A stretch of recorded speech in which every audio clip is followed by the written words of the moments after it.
Hello, YouTube, and hello, Facebook. Good evening.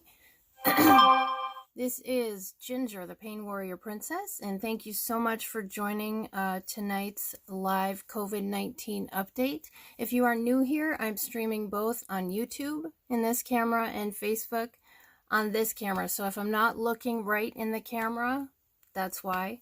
Got a little bit of a couple balls here I'm juggling in the air, so bear with me on that. And I also just want to make sure that these are live streaming like they are supposed to be, and then we can get started. Looks good. Looks like everything is working. So we're going to go ahead and get started. For those of you who have asked me how I'm doing, just real quick, if you are new here, I have some chronic conditions, about 10 diagnosed ones. I also have chronic pain. I have decreased immunity from some of those conditions and some other things. And I was diagnosed with a sinus infection. I almost said science infection. Sinus infection. So now I'm on antibiotics for 10 days, and my level of concern for myself getting this just kind of went up a little bit because antibiotics not only kill the bad bacteria in your gut, they kill the good bacteria. And most of our immune system is in our guts. So I've kind of become a little bit more concerned, but again, if you're new here, I have been self-isolating for over a month now. I've gone out of my house about 5 times, 3 times to the pharmacy, twice for groceries. I'm doing everything I can to protect myself. So thank you, those of you who have reached out and expressed your concern. I can't tell you how much it means to me. I hope you're all staying safe, being healthy, staying healthy. If you have any questions, things you hear you want debunked, if you want my opinion on something, I always source the information that I provide to people, and sometimes the source is my own personal experience being a patient for 25 years. Sometimes, or I should rather say most of the time, it is an actual official source in this situation. So tonight we are going to go through the New York State press conference by Governor Cuomo. We're going to go through the White House press conference from the coronavirus COVID-19 task force.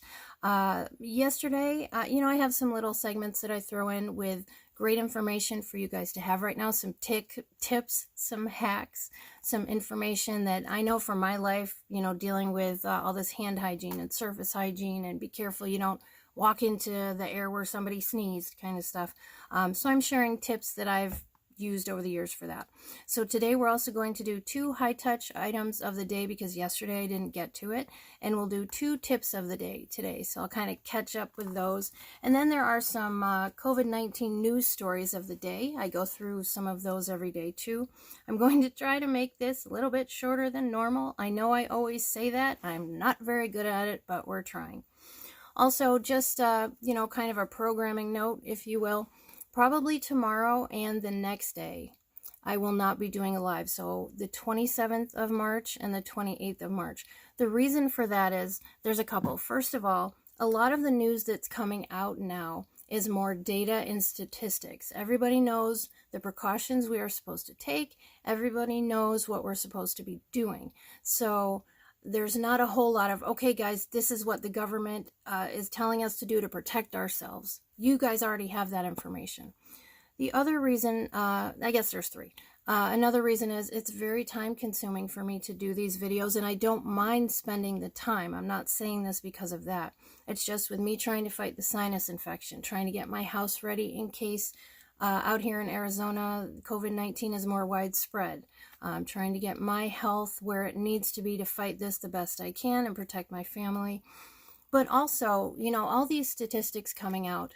I used to be a marketing research analyst. I've done a lot of work in marketing. We have a marketing company. So when I first started my career in marketing after college, it was as a market research analyst. So I am used to taking all this data, all this information, and kind of crunching it into something that makes sense.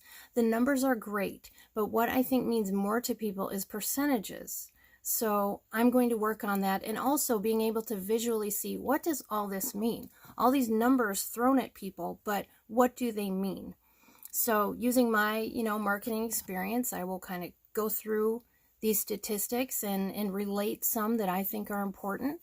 And maybe that will ease some more fears like I try to do every day. Maybe that will help you guys further understand, what we're dealing with here. So let me first get to a couple of those things that I didn't really get to as much yesterday. We talked about the teens and the young adults. I did mention some ages of those people that are getting sick. They will be in the resource list. But the important thing right now is if you have younger people in your life, and it's not just teenagers or Gen Xers like me, it's not just millennials. Younger people, I mean even a little bit younger than the age group they're saying is most at risk. So even people in their 50s, younger people than what people consider older and more prone to get sick, are getting very sick with this. So that's something that we need to keep in mind. We need to tell people about. Let me just talk real quick about the crocheted masks that I mentioned. I do have something that I'm calling consumer alerts on my Facebook. And that is, if I see a link to a product where it's not necessarily that they're misrepresenting the product, or it's not that I think they're lying with some of them. With some of them, it's kind of clear. It's just, hey, look out, read this a couple times, know what's on offer, know what you're getting, and if it will work for what you need. These crocheted masks, I will put up the gentleman's post as well, but people who read through it real quick and they're like, oh, these people are making a crocheted mask with kind of a pocket in the front, and they say that I can put a coffee filter or like cut it in a square and have 5 layers of a coffee filter, and that's all I need. No, that has not been proven safe by anybody to prevent a viral infection. And the gentleman who posted it did not say that it had been, but with everybody's mindset now and people having so much on their mind and worried so much and trying to do whatever they can to protect their families, it's something to kind of use your critical thinking about. Let's see, from yesterday, the resources list that I mentioned, I'm still working on. There's so much information, so many places to get it. I verify the sources. I kind of go through the websites and find out, what exact link has this information, what exact link has that information, so I can tell you guys. Again, just trying to make it as easy as I can for us to find the information that we need. All right, guys, I am going to go ahead and get started with tonight's agenda now that I've gotten those things from last night covered. Okay, so on tonight's agenda, first we're going to go through the New York State Press Conference. There are some facts and kind of statistics he shared. A lot of the press conference was telling people, we still need to do social distancing. We still need to avoid going out unless it's essential, or you're an essential worker, or you absolutely need to go to the store or to a pharmacy. We need to continue to do all of those things. Of course, the hand hygiene, the hand sanitization, the surface sanitization. Like I mentioned in a few days ago, actually it's about a week ago now, and I posted it on my feed if you have not seen it. March 19th and March 20th. On my live videos, I did an example, or I showed actually myself cleaning packages that we received before I brought them in the house. So the 19th, we got a cardboard box. Remember, COVID-19, the last information they've given us is that it can live on cardboard for up to 3 hours. We got a plastic envelope from the post office. So plastic, it can live on for 2 to 3 days. We got a package from Wish, which of course comes from China. So I cleaned that. I cleaned our mail. The next day, we got just a bit of groceries, not too much, but I showed how I'm cleaning those. There's a staging area in our garage. We clean everything out there. We sanitize it. Then we bring it in the house after we sanitize our hands before we touch handles and all of that. The video that I posted about that is from a medical doctor. He also had some great advice, and he specifically was also sanitizing or disinfecting or showing you how to handle takeout food, whether it's the container or it's the soy sauce packets or the actual food, and also cleaning fresh fruit. So that's a great video. It's about 13 minutes long. You can give that a watch and get some more information on how you can protect your family with those kinds of things. So there are several thousands of new cases daily in New York State. I don't think anyone is surprised by that. The labs are still kind of backlogged for a little bit longer, and there are the population density in New York State, well, in New York, the New York metro area specifically, there are still some areas in New York State that don't even have one case. So, but the population density in New York City makes it so, yes, unfortunately, there are going to be many, many, many thousand more positives. What we need to keep remembering is that's expected. Don't panic. Number two, 80% of people who test positive for COVID-19 self-resolve. They don't need to be hospitalized, which means they don't need a ventilator or they don't need a bed in a hospital. They're not that sick. So that's important to remember. I like to give good news when I can with all of this. Of the over 530,000 people who have been infected with COVID-19, those numbers are from the 27th at 2:35 Greenwich Mountain Time. Now, yes, I know that's the next day, but Greenwich, England is where the prime meridian is, and they are ahead of us as far as time of the day and sometimes actual date. So that's when these numbers are accurate of. I did look them up right before I came on. So 530,000 plus cases, 123,942 have recovered. So that's good news. We need to keep these good numbers in mind. Now, why aren't these numbers of recovered coming out sooner? Why aren't we hearing them from New York State especially? You know, why aren't these numbers ramping up? Because the virus takes a long time to resolve.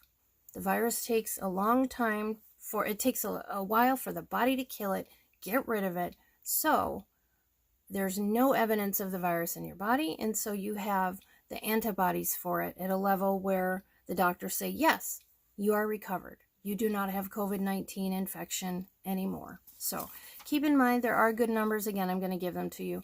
123,942 patients have recovered from COVID-19 of the over 530,000 who have been diagnosed as positive. In New York State, still 80% of cases are self-resolved. Like we mentioned, about 15% need hospitalization. Yesterday was 15%. Today, they did not give the percentage in the New York State Press Conference. However, I calculated it. And are we still live? Because it looks like it stopped. Facebook, are we still live? Okay, I apologize. Just want to make sure. Had some technical issues the other night, not trying to do that again. So again, yesterday it was 15% that needed hospitalization. Now, full disclaimer, I don't know if they rounded that up yesterday, but when I calculated it today, 14.2% of positive cases in New York State need hospitalization. 3.4% of positive cases are in the ICU. So let me give you the actual numbers and then I'll go through that percentage again. But I did want to point out, according to my calculations, and again, I don't know if they just rounded up yesterday to make it easier or what, but the total number of positive tests from New York State, 37,258. Number hospitalized currently, 5,327, and that is 14.2% of people who test positive for COVID-19. Of the 5,327 that are currently hospitalized, 1,290 need an ICU bed. That is 3.4% of the positive cases in New York State. I'm not sure a minute ago that I said that right, but right now I did. I'm sorry if I misspoke. So, what to take from this? There's a lot of numbers I'm tossing at you, right? What to take from this? First of all, 3.4% of positive cases need to be in the ICU. That's a small number when you consider that means just about 97% of positive cases do not need to be in the ICU. Let's look at the positives, right? Let's look at the other side of this. Not to say that it's not serious, that 3.4% need the ICU, but there's also some positives that we can take from this too. That's all I'm saying. Yesterday's numbers, I think they were just about the same. Yeah, 23% of hospitalizations, 24.2%. Okay, so they're a little bit different, but they haven't markedly increased. Okay, so it's not like 25% more of these people need either hospitalization or ICU. So that is some good information we can take from it as well. Let's see. This is actually something I'm going to cross out because, side note, I actually searched because I didn't get up in time to watch the New York State Press Conference today. I actually looked for it on YouTube, and I specifically put in today's New York State COVID-19 press conference. And I'm watching, and then all of a sudden the numbers are the exact same as yesterday, and I'm like, oh, wait a minute, that doesn't make any sense. So I look, and it's actually from yesterday's press conference. So I just crossed that stuff out. I don't want to mistakenly give you that information. We did also talk yesterday about the hospitalizations doubling. I went through every single day from Sunday, Monday, Tuesday with you yesterday. They did not have Wednesday numbers yet, but between Sunday and Tuesday, first of all, on Sunday, the numbers needing hospitalization were doubling every 2 days. By Tuesday, it was doubling every 4.7 days. So that's good. So went from every 2 days. Okay, that was my note. All right. One of the issues with the ventilators and the ICU beds for this is the average non-COVID-19 patient who needs a ventilator, it's usually 3 to 4 days, according to Governor Cuomo and his source for that information. With a COVID-19 patient, they need a ventilator for 11 to 21 days. So even on the lower level of that, even on the lower, number of that range, that's still, 3 times as long as a regular ICU bed with a ventilator is in use. So that alone is making it very difficult to keep, enough machines and all of that stuff. They have gotten more machines, more ventilators in. They are trying different things like trying to have 2 patients on 1 ventilator. So all of that is getting, they're looking at solutions for that. Let me put it that way. But yeah, that's a very serious thing to remember too. So what do you as an individual take from the average COVID-19 patient needs a ventilator for 11 to 21 days? Try your damnedest not to get it. Try your damnedest not to unknowingly have it, be asymptomatic, and pass it to someone in your life who might be immune compromised or older. Or you know what? They're healthy. They play tennis 5 times a week. They eat kale all day, every day. Yet they still could get it and end up in the ICU. They did some comparisons with testing that South Korea did, the levels of testing and such. And the reason that's important is South Korea is considered the gold standard when it comes to COVID-19 testing. And I don't mean the actual test used. I mean the practice of testing, okay? So in New York State, they're doing 1 test per 160 people. In South Korea, it's 1 per 170. So they're doing more testing in New York State. The population, though, of New York State is only 19.5 million, but in South Korea, it's 50 million. So they have over twice, 2.5 times about as many people in South Korea, yet in New York State, they're testing more people. Total number of tests that have been done in South Korea, 300,000 total. In New York State, I want to look up that slide again. Disregard what I just said. I want to look that up and make sure, because that particular number does not make sense to me, and I want to make sure that I didn't attribute it to South Korea when it should be New York State. Ignore that. Okay. Number of tests done as of yesterday in New York State, 18,650. At the peak in South Korea, it was 20,000. That's pretty incredible. The New York State is processing that many tests. So just like yesterday, 25% of all testing nationwide is done in New York State. Let's see the other thing. I talked to you guys yesterday about the medical volunteers and the mental health volunteers that New York State solicited, and wow, did people come forward. If you weren't tuned in yesterday, let me see if I can find that number right quick. Yes, the 40,000 volunteers with medical training and ability to help signed up to help New York State treat these patients. 6,175 mental health professionals signed up. Let me give you that toll-free number in a second. If you are in New York State and you would like to speak with one of these mental health professionals, I'm going to go over the numbers of people who have volunteered in the past 24 hours to add to those numbers, and then I'll give you the toll-free number, so it'll give you time to write it down or get your phone ready to enter a text to yourself or a note, however you want to do it. Or a contact, you can certainly do that.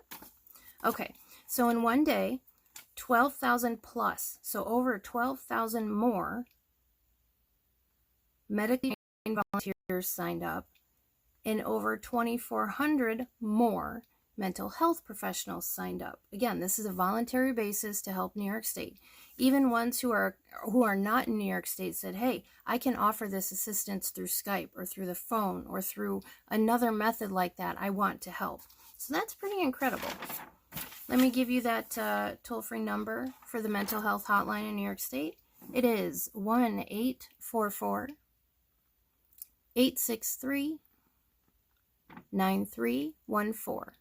Let me give it to you again so you can double check it. You wrote it down right. 1-844-863-9314. So I am very, very proud of my former neighbors in New York State for stepping up and volunteering. That's incredible. We all got to do what we can right now to help. This is my way of helping. If you have medical training, you can step up and volunteer. That could be your way of helping. Mental health professionals, that can be your way of helping. I'm going to try quickly to go through the White House information. I'm going to move to that next. I'm just going to kind of scan through it because I take notes about everything that's said, like everything that they say, not word for word, but the topics and the important points from it, I write down. And then, unfortunately, today I did not have an opportunity to go through and like highlight, like, yes, this I want to say, this I don't. So I will be scanning what I have here so I don't have to dictate everything to you. There was some interesting information Vice President Pence was talking about. The American Society of Anesthesiologists produced a video, and they're doing a webinar tomorrow. And actually, some anesthesiology devices that are used can be converted into a ventilator.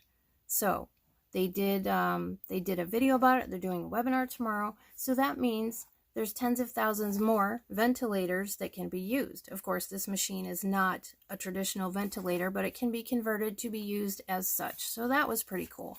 That takes some of the pressure and concern off of that resource. New York State, the New York metro area is still in a very serious situation. 5 of the 10 top counties in the U.S. that are COVID-19 positive patients, that have COVID-19 positive patients, are from the New York metro area. So again, I have to say it again. I have to keep saying it so people get it. If you left the New York metro area in the past couple weeks, and especially like Sunday at 7 p.m., you were like, I'm out of here, because you didn't want to be stuck in your house. It is imperative that you self-quarantine for 14 days. You could be asymptomatic.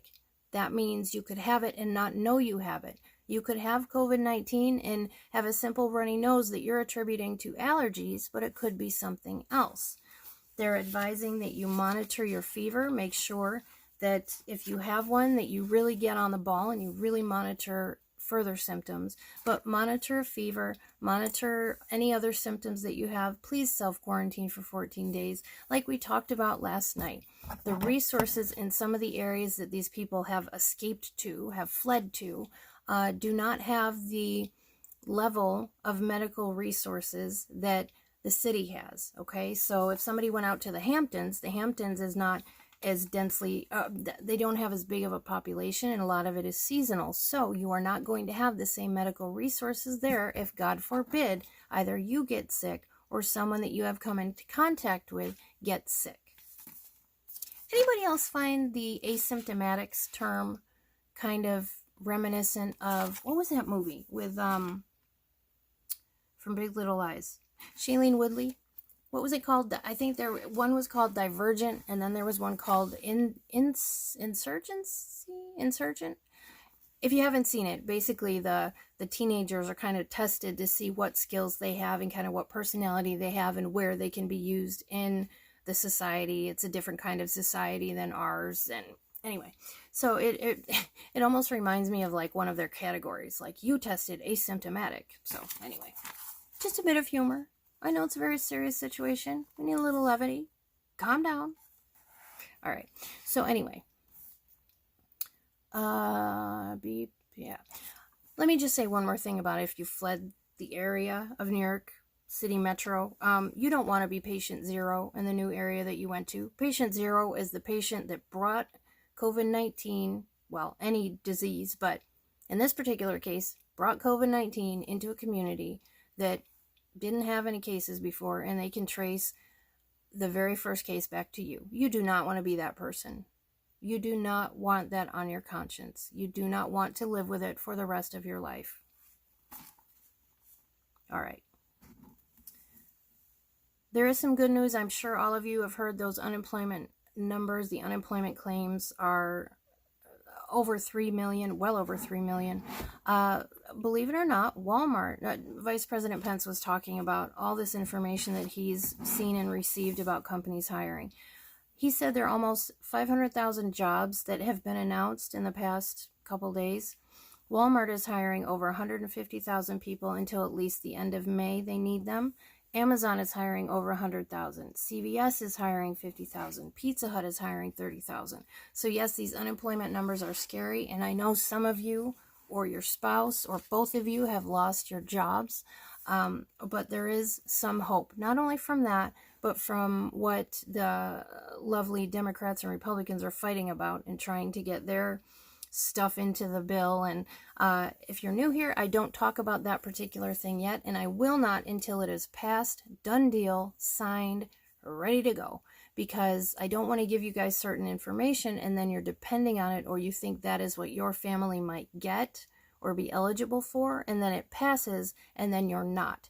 I don't want that on my conscience. So I'm waiting until that's completely passed. There's no going back.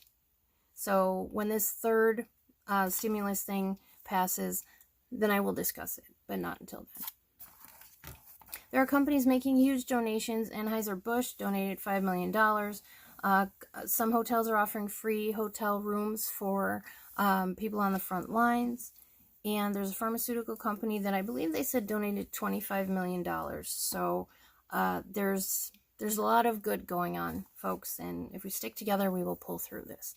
My favorite part of the press conference, Dr. Birx and Dr. Fauci, because I really enjoy the medical information and the data and all that nitty-gritty kind of stuff. It's my jam, to be honest. Okay, so 19 of our 50 U.S. states, or 40% of the country, have very, very low infection of COVID-19. She was classifying that as less than 200 cases. So let me say that again in a different way.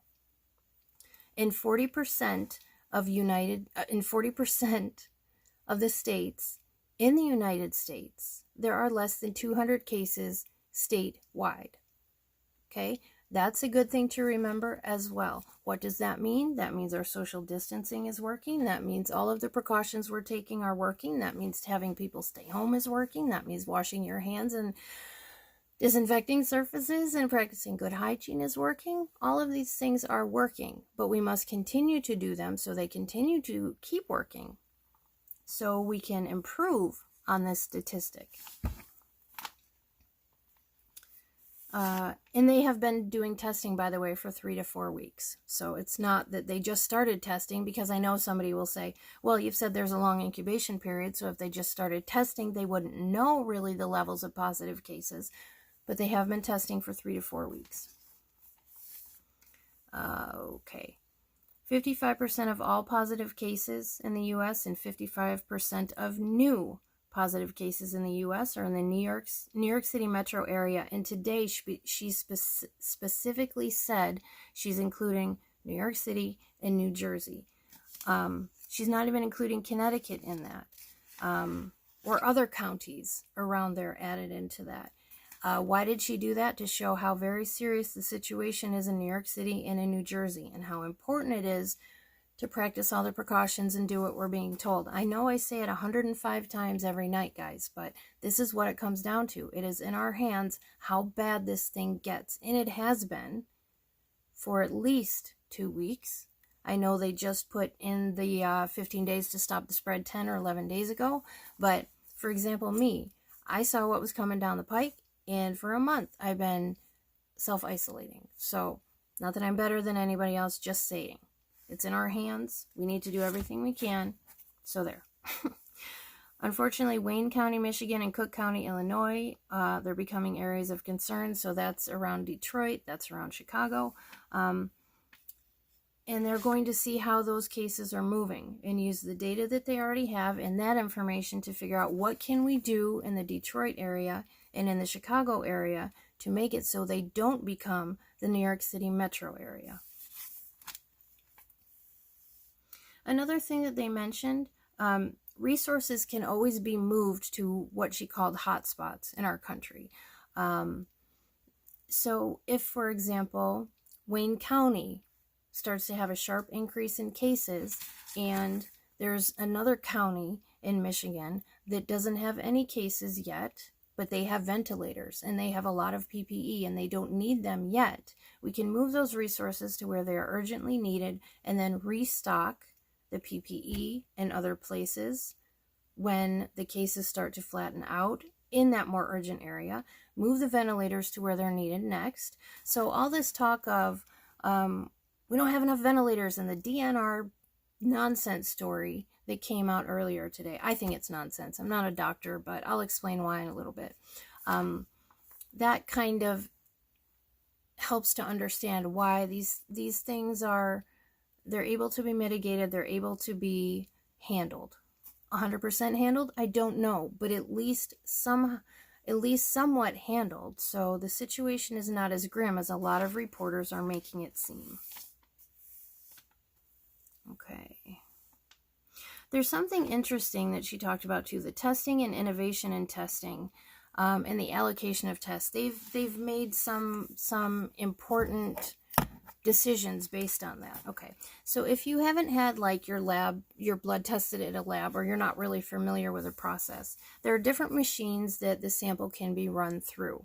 There are some machine, and I think for some tests, I'm pretty sure actually for some tests, you need a particular kind of machine. So it's not like every single blood test in the world, or saliva test, or any other kind of bodily fluid you're testing for, whatever you're testing for, can be run on the same kind of machine. In addition to that, there are some machines that are, I think many machines actually, are automated in certain ways. Now, when you're testing for something, you can't just look at the blood with your naked eye and go, yeah, I see the COVID-19 thing swimming around. You can't do that. You have to add something to the sample that will make that be more visible or come out or whatever it is. And there's so many different things that you can test for. If I say one thing, it won't apply to all of them. But know this, you have to add something to the sample to find what you're looking for. Or you have to do something else to the sample to find what you're looking for. Some of these machines are meant to test 96 samples at a time. Some are meant to test 4 samples at a time. So what Dr. Burks was talking about today is that what they're doing is seeing where are these different resources. Okay, Phoenix, Arizona. Do you have these particular kinds of machines? Yes. What is the model number? What is the this? What is the that? They're getting all those details. And then they're finding out from smaller areas too. Do you have this equipment? Do you have that equipment? Whatever. And what they're trying to do is move this equipment to where it is most needed. So if you have a machine that can test 96 samples at a time, it makes more sense to move that to a place like the New York metro area instead of having it in a place like Podunk that has no cases yet. right? Because New York City Metro is getting hit really hard right now, and they need the testing and the capacity for all of that testing much worse than an area with no positive cases yet that is still doing testing and not finding any positives. So she explained that today. That's kind of an interesting thing as well. There have been over 550,000 tests done in the U.S. Another important statistic, this is some good news, right? 86% with significant symptoms. So remember, there are certain symptoms that they're saying you need to have before getting a COVID-19 test. 86% of people with those symptoms are negative. They come out COVID-19 negative. So that's good news. On the flip side, that does mean that 14% come back positive, but the overwhelming majority, 86%, come back negative. She did mention something going on in Italy. It's difficult to explain in terms of trying to do it in a way that is not 17 paragraphs long, at least for me. She can explain it much better, but I'm going to try to paraphrase like completely. There are models that came out a little while ago that basically said, we're expecting this many people to die from this.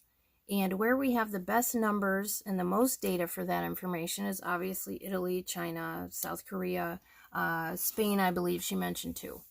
What they're finding is the actual number of people who died is exponentially lower than the projections and the estimates.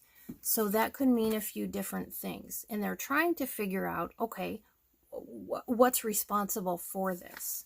That's kind of a process that I am not too familiar with, but there are different things that they go through. And when they can get some antibodies testing done, that will help explain it.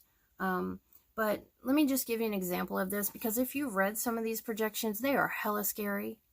One that she mentioned, there was a UK report a while back that said they're expecting 500,000 deaths in the UK by this point. There were only 20,000 to this point.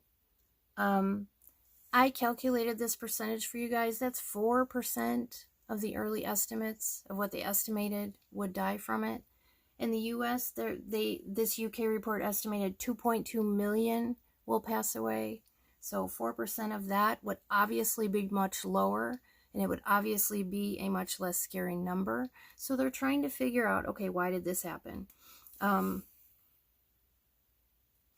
There are a couple different reasons. When they get more information about that, I'll share it with you, but it gets kind of into a lot of different if this then that kind of things that I think would just take too long to explain. And we really don't know too much about why that is anyway, but it is good news that those just incredibly frightening estimates were so far off. That's good news. And let me just clarify. It was the number that I gave, right? 20,000 died in the UK. They were expecting 500,000, and that's 4%. So 20% is 4% of 500,000. I am not saying 4% of everybody in the UK with COVID-19 died. I am not saying that. Okay. So the projections don't match reality. She did make that point again too. I told you guys that. I told you guys that too. I don't want you guys to be scared, but Dr. Burks and I, we agreed on that. I'm sure she's happy to know that me, with my extensive non-medical doctor experience, yet experience as a patient and having common sense, knew that. And I hope that she feels that other Americans will be relieved by knowing that information too. Let me see if there's anything else. They do have enough data now to start adjusting those models. They have enough real-life experience with this novel virus to start adjusting and kind of making things a little bit more realistic. Dr. Fauci basically came on and said 3 things. He's got better things to do. He's got this whole virus thing to figure out. So he said we need to prevent further spread and prepare for either a rebound or seasonality or next wave or this being over with. We need to prepare for everything. And I'm saying the last one. That's why I self-isolated for 4 weeks. That's why I started preparing for this earlier. That's why I started doing these videos to explain to everybody why all of this is so important. There are a handful of vaccines in different stages. He did talk about the timeline of vaccines. I'm not going to go through that now. If you're interested in that, you can look at the White House press briefing transcript from today. The video is on YouTube on the White House channel. You can see that. It was toward the end of the press conference, pretty much before the reporters' questions, because I didn't really hang out for those today. And the last one, there is a menu of options for treatment of COVID-19 that are in clinical trials in different stages. So that's good news. It's not just the 3 that were mentioned. All right. What is next on my agenda? Because I would like to get this wrapped up in an hour tonight. That would be incredible.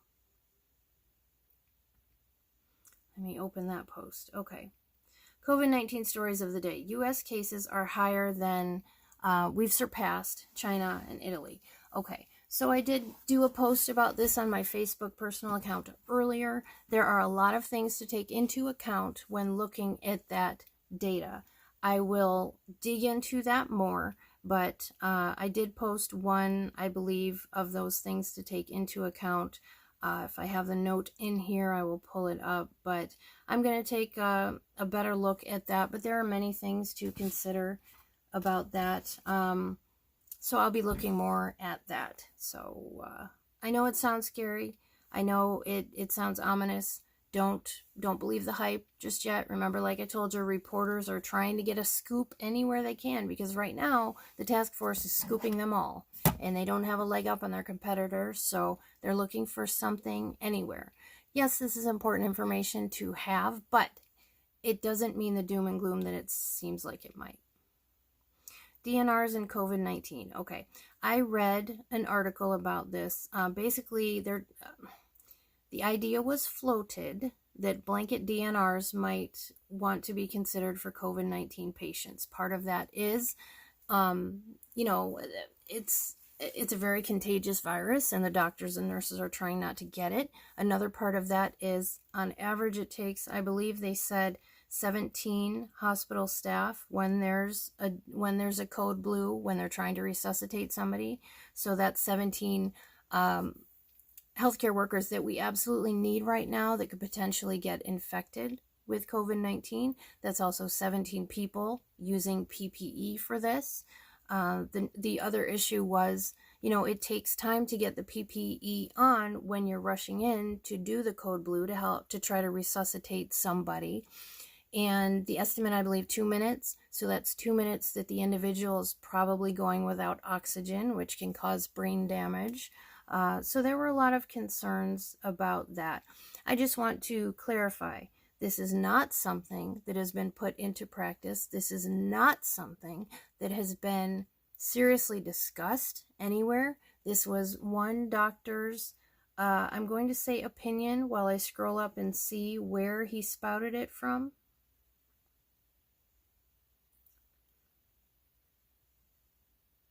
I don't want to give the name. I don't think it's that important, but he is quoted as saying, quote, "If we risk their well-being in service of one patient, we detract from the care of future patients, which is unfair." Well, you still took the Hippocratic Oath, and you still need to care for that one patient, even when considering the others. That's my opinion. So, all right. I'm just making sure there was nothing else in that article that I wanted to kind of go over with you. There is somebody that I will quote because I think it's a very level-headed and smart way to handle this. Where is the beginning of it? I just want to make sure. Let me read you this paragraph real quick. At George Washington, by the way, this is a story from, where did I find it? It was on Fox News, but I did see many, many links to this story. I'm not sure if the quotes would be the same, but this is my source for this particular one. At George Washington University, they use a machine to perform compressions on a coding patient, but since there are only 2 available, As a contingency, hospital staff will place plastic sheeting over the COVID-19 patient as a barrier before beginning CPR. Quote, from a safety perspective, you can make the argument that the safest thing is to do nothing. Bruno Pedinau, chief medical officer at GW, told the Post. Quote, I don't believe that is necessarily the right approach, so we have decided not to go in that direction. What we are doing is what can be done safely. Again, I think that is a level-headed, reasonable approach. I do not think a blanket DNR for people makes any sense, especially since PPE has been restocked in the areas hardest hit, and they are good for at least the foreseeable, now. I don't mean foreseeable now. I mean they're good for now and at least for a little while. Chloroquine patients. Okay, this is just a heads up for people who follow me who have chronic illness, specifically lupus that I'm aware of. I will disclaim this part to say I do not know all the other conditions that chloroquine is used to treat. I do know azithromycin is an antibiotic, usually given as a Z-Pak. There are usually other options for people who need antibiotics, so I'm not as concerned about that medication. The other medication, remdesivir, again, I am not entirely certain if there are other off-label uses for this or what other specific conditions it may treat that are kind of more common. Did hear from a couple lupus patients that their chloroquine prescriptions, their usual maintenance of lupus medication, chloroquine, either the doctor is not writing for it anymore because of the current situation, or the doctor did write for it, but they went to the pharmacy, they could not get it, it was on back order. Sometimes they were given a date when it would come in, sometimes they were not. They didn't know. Another thing that I'm hearing is that doctors are saying just take half your dose every day instead of the full dose. Another thing I'm hearing is take a dose every other day. So if you are a patient who has a condition that is being treated by daily chloroquine, lupus is one I know of, please consult with your doctor. Please give a call and find out, how are we handling this so you can be prepared. I know there are limited medications for many people. From what I understand, lupus perhaps might be one of them. So you want to be proactive about this. You want to contact your doctor and find out, how are we handling this? How is your office handling this? What do I need to do? All right, now we're going to get to the fun stuff. Fun stuff. Experiments. All right. Now, I have 2 items, high-touch items of the day to sanitize that I'm going to go over with you. Number 1, stove knobs. Yes, I did snatch a knob off my stove to do this. Yes, we all clean our stovetop and all of that, but the knobs sometimes people don't really think about. But we need to clean these too because we're constantly touching and moving and farting around with them when we're cooking. We turn it on, then we adjust the heat because it was up too high and something was boiling over, and then we gotta fix it. So we are going to disinfect this puppy right now. I'm going to do it very simple. And a paper towel. That's it. For now, I'm going to set it on the paper towel, and I'm just going to spritz this guy. Get the surfaces wet, and I'm going to let it sit on there for a minute while I go over the other high-touch item of the day, because I don't need a separate thing to clean that, and I'm going to show you. Our next high-touch item of the day, today is a special day, we have 2, is our hand sanitizer. Ginger, why would you have to do that? Well, because when we have our hands dirty, potentially with germs, and we're trying not to get COVID-19, right? We grab this with our filthy hands, and then we get it out, and then we rub our hands together, and then we put it back. So you should sanitize this, and I'm going to show you how. I'm using it, right? I'm out at the grocery store. I just put the stuff in my car, and now I'm sanitizing my hands. I will pick this up in a minute. Let's pretend I've been rubbing my hands together for 20 seconds, getting all the surfaces. 5, 4, 3, 2, 1. Now, my hands are still wet from hand sanitizer, so I am taking the hand sanitizer bottle and I am rubbing every surface of it. There you go. Now your hand sanitizer is sanitized too. Let's get back to our stove knob. Oh, don't drop it on the floor. And then just kind of massage that isopropyl alcohol in. There you have it. Those are our 2 items for today to be sanitized.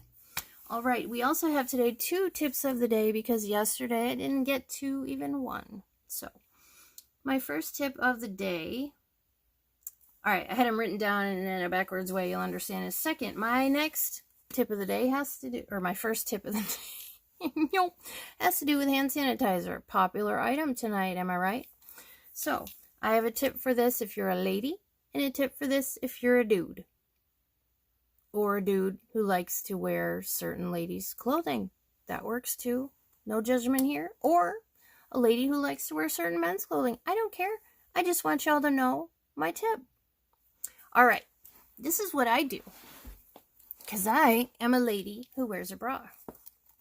Pardon this.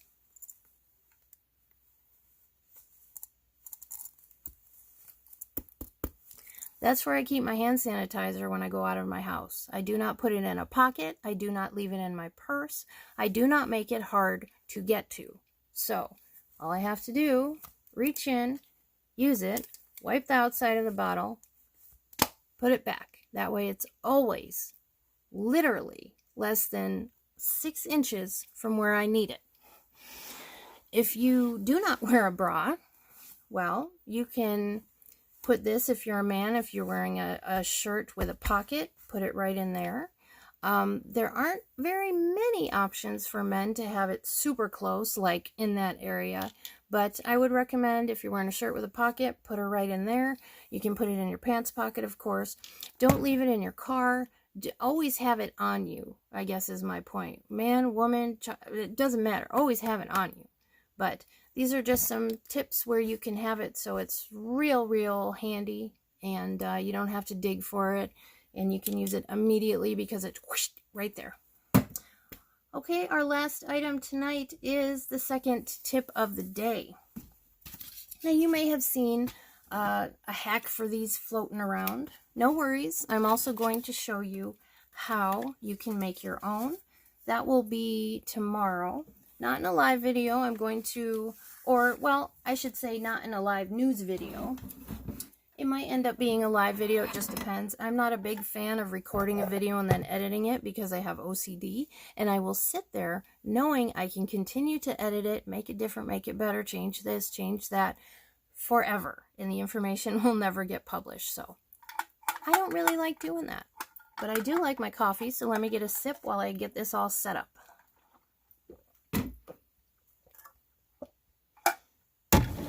Okay. I did pre-test this to make sure you guys could see what's going on. Let me just double check and make sure we are still live on the Facebooks, because sometimes I get the boot. Alright guys, here we go. This, I feel like I'm doing a magic trick. Does it seem like that to anybody? Like this is a magical, okay. This is an ordinary dishpan, does not have to do with the tip of the day whatsoever. It has water in it. I know Facebook you probably can't see in it. YouTube you can, trust me. It is plain water. It is cold water because I've had it sitting here since last night because it was my plan to do it then. But water, plain water, it is. Cloth to dry my hands. Fully prepared here. Alright, actually I have to dry my hands first because I can't have wet hands and grab what I need. Alright folks, these are soap strips that I made. They are labeled. Again, I'm going to show you how to make these tomorrow. I'm going to pull out a soap strip and I am going to show you how you can always have soap with you. How many of you have gone into a store or a restaurant bathroom before this whole COVID-19 thing and there was no hand soap? Probably, in that case, no toilet paper, no paper towels. Luckily, there was running water, maybe? Yeah, not good. So obviously, in this case, there is a lot more hand soap being used. So, these to the rescue. You will never be without soap. And as long as you have water and these, you will never be without the ability to wash your hands. Yes, I am a soap strip evangelist, especially now. So I'm going to show you not only how to use this, but how effective it is. So, how do I do it? P.S. Yes, I know, it is paper. I will tell you tomorrow how you can make it so you're not leaving a little bit of paper behind. But right now we need to get our hands clean. Forget the paper. Okay. I'm going to wet my hand. Put the soap strip in there. I'm going to wet my other hand and just start rubbing together. It's been about 3 seconds. Can you already see? Suds and bubbles, baby, already. I'm going to keep rubbing my hands together. I'm going to add a little bit more water to this because the soap has been dried for a couple days. I know YouTube, you can see the suds well. I don't know. Oh, I think on Facebook you can too. I'm going to drop the paper and we're going to start counting. I would sing my disco song. In fact, I should have started playing it before I started doing this. However, I did not. Many different types of soap that you can use for this. And I will tell you that tomorrow. I will tell you all the dates tomorrow. I will make some tomorrow. I will show you the whole deal. Add a little bit more water so those suds get nice and going again. It's been about 20 seconds, I think. If not, always count to at least 20 when you're washing your hands, or make sure that you have a song you're singing in your head that's at least 20 seconds. Nice cold water to wake my hands up. Okay, folks, that was the tip of the day number 2 for today. Normally we have 1, but I missed it yesterday, so I owed you guys, right? I owed you guys 1. Okay, I am going to sign off here. Oh, I have kept it to under an hour. Go me. Okay, guys, stay safe, stay healthy, do what we're supposed to do. We're all going to get through this, guys. The fact is, right now, it is going to get worse before it gets better, but we can help contain that level of worseness by doing what we are supposed to be doing. I'll be back, again, not live with the entire, programming I normally do.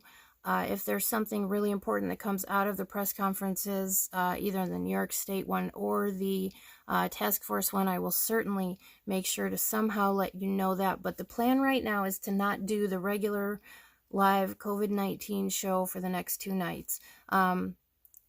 If you didn't see the very beginning, I'm going to work on some statistics for you, so these numbers that they're throwing at us make some more sense. Now that we have a lot of data, we can do that.